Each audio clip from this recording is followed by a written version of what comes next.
fraud, right? Is it not fraud? I have the form I need to dispute it. Is it fraud or is it an ATM? Right? Did you make a deposit that's missing? Did you do a withdrawal that's missing?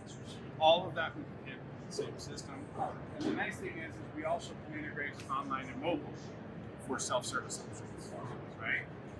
With the self-service options, they're seeing this exact same question set. They don't see all the rest of it, but we can integrate this question set with their online banking so that they never even notice that they left online banking to answer these questions. You can match your branding, coloring, fonts, all of that to your specifications so that it just looks seamless for your card. So again, how we answer these questions here is going to change what our secondary question set is. So if we say it's fraud, we're only going to show them fraud types. Right? If we say it's a non-fraud, we're going to show them the situations they can have with non-fraud. And our questionnaires are built to Visa specifications. Right? So we look at what's required for a chargeback. We ask all of that up front. That way, if we get that information, we can automate the chargeback for you right up. And now we don't put it in front of a user until a merchant responds, right? Or until additional information is needed. So that's kind of our goal is for the banks, drop that FTE cost, drop that upfront cost, do everything we can automate it to lower the cost of filing these cases. And then on the cardholder side, right, we're doing it faster. So again, we're able to pull in all of the transactional data. We can handle debits, credits, and pending transactions, right? So Monday mornings, what happens?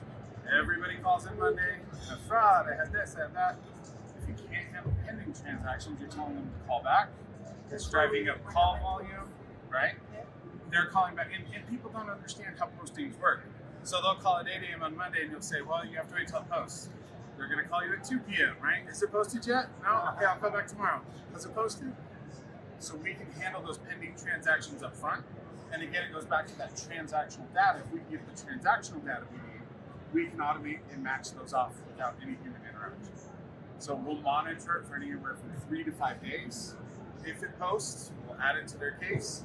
If it doesn't post, we'll send them a letter and say, hey, this never posted to your account. If it does, call us back, we'll do it. But at this point, we're resolved, right? Then we'll ask the questions up front. It's better to get the information as we have the cardholder on the phone. Again, on non-fraud, we're looking at what information do we need for the chargebacks. So when you talk about that with the cardholder on the phone, this is something that our people would do. Yep. It's not that you offer that service. Yeah. Intake is always with the clients. And again, that's more because of branding, right? You guys have a better hold on how you speak to your cardholders with that. Or it could be a self-service option, right? They could go into a bank. It's going to be the same questions no matter where they go into. And that's the nice thing is from the cardholder, it's a standard process. It doesn't change, If it's online, we don't ask different questions than we would if they call in versus if they went into a bank. So we'll get all the questions, right? This is that fraud scenario we looked at. So we're looking at when did you lose it? How did you lose it, right? Has anybody ever used your card? We'll ask all the appropriate questions to go through that. And then, especially on fraud, we will connect again with your core banking systems to automate the block and the reissue for cards, right? We won't allow a fraud case to move forward with an open card. Right? We're going to protect your risk and the cardholder's money. And so we'll say, hey, we're going to close your card. Would you like us to send a replacement? Right? If we say no, right, we have some talking points and all of that can be kind of on brand for you. If we say yes, we can also integrate any fees.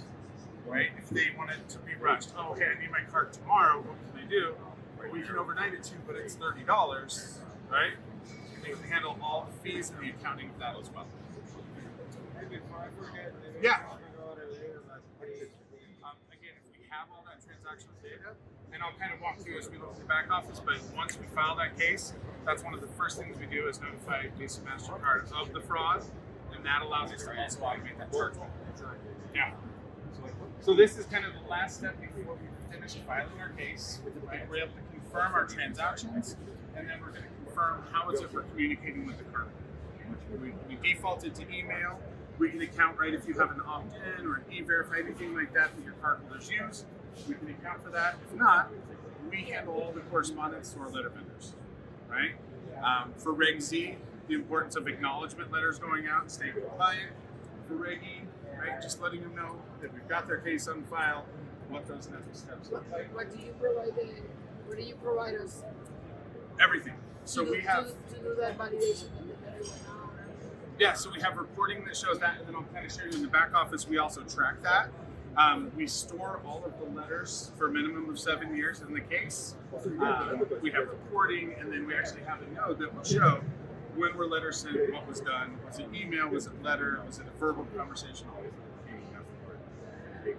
So now we're at a confirmation screen. The claim is filed, so now it's going to come back to the back office, right? Right here is where is what happens next. We can configure based on your needs.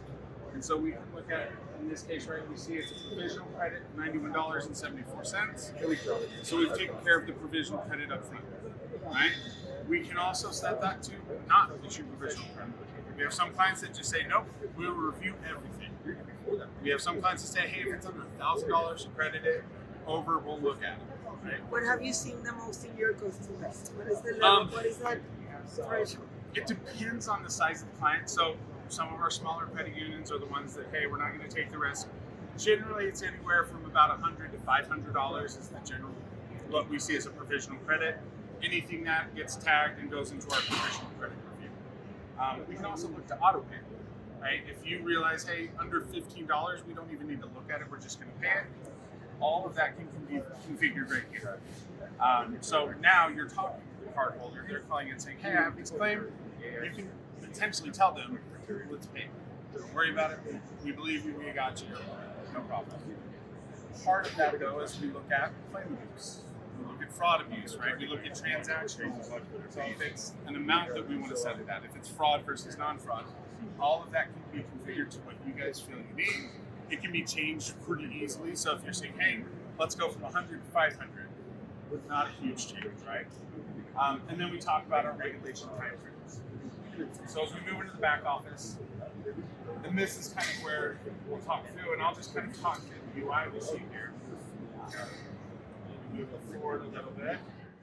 And this is where, if we're utilizing the Dre experts, we would work these cases for you, right? There are still some cases that you would be required to look at. Usually that's around anything that's involving cash transactions, so ATMs, or anything that involves specifically your bank side.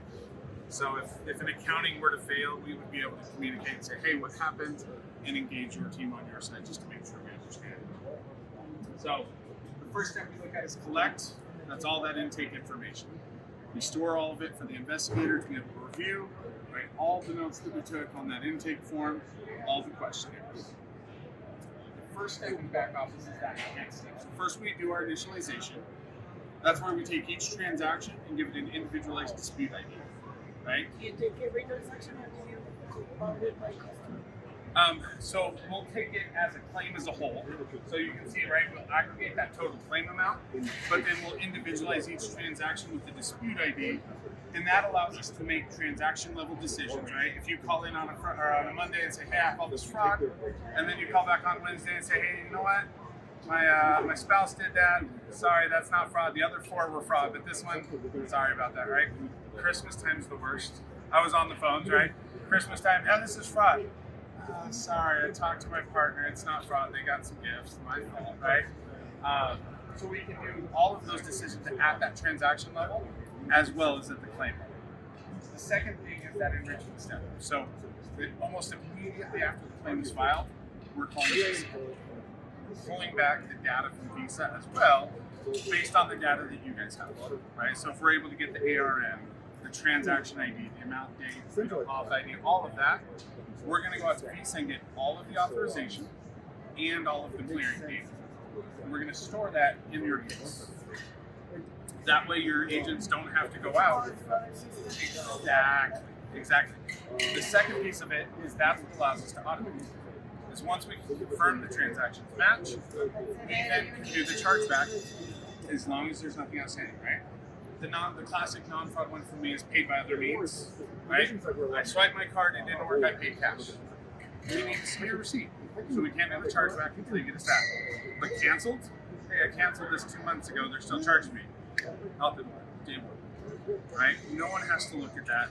And now, as the merchant comes back with a repree, that's where we can either say, no, that doesn't work, or we now send that documentation to the cardholder and say, we tried, we reached out to the merchant, here's their response. Can you continue to rebut that or no? Right? And now your denials are a lot stronger. So now you're not having the callbacks of, well, I disagree with what you said. You can disagree with me, but you can't disagree with the merchant documentation. And so it drives down that rehash of the claim, right? So we'll look at that in our enrichment step. And again, that's day one. So that's not typically fraud. What you see normally that's been handled by the fraud team. Yeah. Because it's Yeah. not authorized. Exactly. Well, I didn't authorize it. So you run into one of two problems, right? If you tell us up front that it's non-fraud, I can't do a chargeback and then change my mind. Like, oh, you can prove I did it?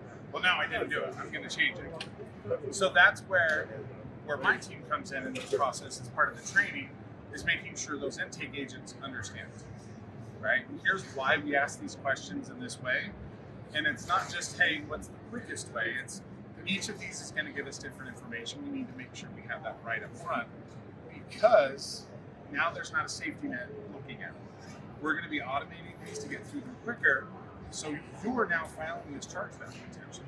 And so we do a lot of training around understanding what are those question sets like, why are we asking these questions, and helping them understand you're responsible for this. There will be times somebody may look at it, but you have to assume this is going to Visa, however you put your information right here.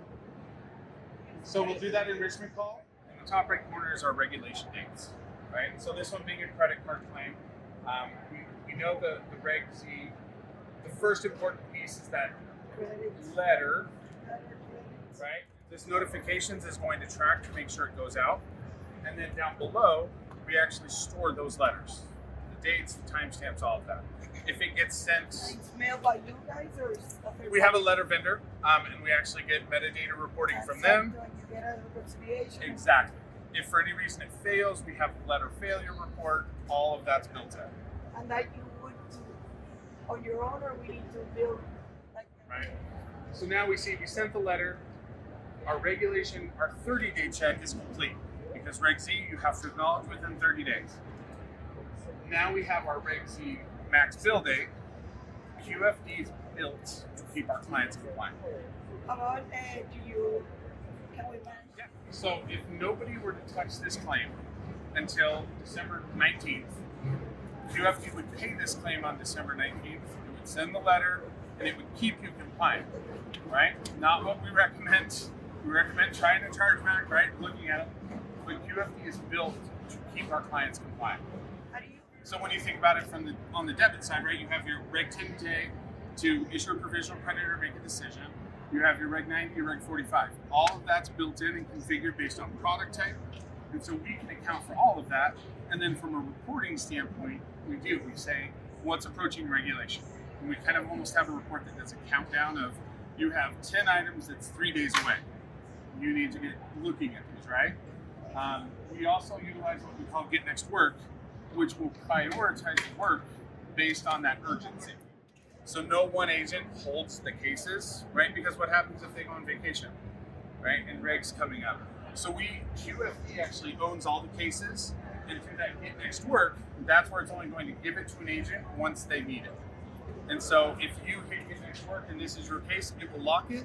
I can't work it for 3 hours, but if you hit Get Next Work and do nothing with it, in 3 hours it will unlock, and that next person will be able to pull it in. And so from a associate level, they don't have to do anything but come in and hit that Get Next Work. And then from a leadership level, you don't have to worry about assigning out unless you're looking at those reports, you're managing your pipelines, and you're saying, hey, I need you really quick, just go look at this one because it's approaching rate. Just want to make sure we're squared away. And so really we've been able to manage, because we've had multiple people come to us with CFPB concerns, with auditory issues, whatever it may be. We've dealt with it now to force it to be compliant. And we still have the reporting, we still have the availability to look at it. But if for any reason, right, and COVID taught us a lot of that, for any reason there's an impact to the workforce, Now it's going to force that compliance because as much as there's extenuating circumstance, the CFPB doesn't care, right? So really and truly, that's what we look at, right? As we look at analyze and execute, analyze is where we're making decisions, either associate, person-driven, or most likely system-driven, right? Our collaboration, we call Ethica, we call Verify. We attempt resolution through them before going to Visa for the chargeback. So it's faster, it's cheaper, right? And now we know that Verify bought, or Visa bought Verify, and it's part of their process now. Where is which ones where the investigators come in? So the investigators really can come in at any point kind of in this region where if they need to, they can review that provisional credit. So we'll send them that provisional credit to review. We can handle fees and interest, right? And again, with the transactional data, we can say this transaction caused this fee, and we can match those off, right? So if you're at an ATM and it's giving you an ATM fee, we can do that as part of your claim as well, again, for that compliance reason. Same with interest. You see it more on the credit side, but there can be accounts in the debit that offer interest. We account for it. And then, sorry. But no, we do. So we'll aggregate, let's say it is 50. We'll take the highest dispute totals within that recovery window, and that's what we will charge back automatically or present to the agent. So that is something that we've started to build out and started to make sure our clients are. So it's supposed to be able to capture so much in the collect phase of the details that maybe I don't need to see Exactly. That's the goal. we do that? Right. We have the entire letter package built out for you, and it automates that letter package as well. So if you say, hey, I'm going to pay this. Was that? Right. See. We already have Spanish built out. Again, we're already moving into the Mexican and the Colombian areas, So we need to but it's something that we offer out of the box as a standard, right? So really, that's where it happens. This execute, that's where all the API calls are being made.